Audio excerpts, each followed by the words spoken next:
विशनपुर।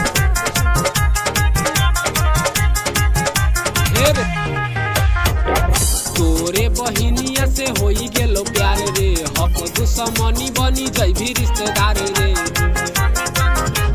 रिश्तेदार रे। तोरे बहिनिया से होई गेलो प्यार रे, हक दुश्मनी बनी जैभी रिश्तेदार रे। प्यार से मांगो ही दे देना, पैसा से ले जइबो तौल के, तौल के। हमरे नाम लिख देना अपन तू बहिन के, लेके राइफल जब चलइबो बेटा गिन के। हमरे नाम लिख देना अपन तू बहिन के, लेके राइफल जब चलइबो बेटा गिन के।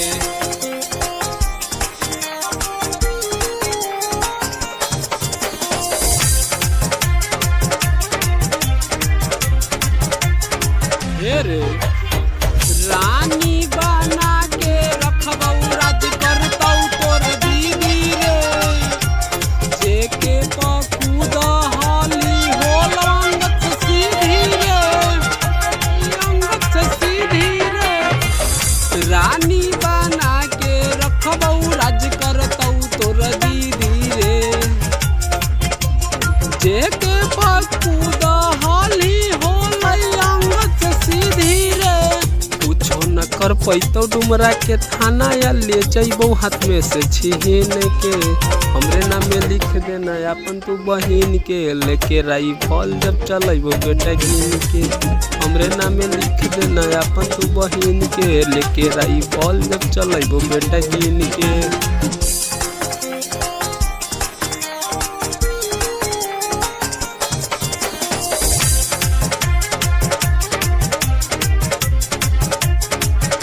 हे रे अइबौ बाराती लेके करेला बियाह रे। जे साला बोलतै ओहो कर जिंदगी करबौ तबाह रे।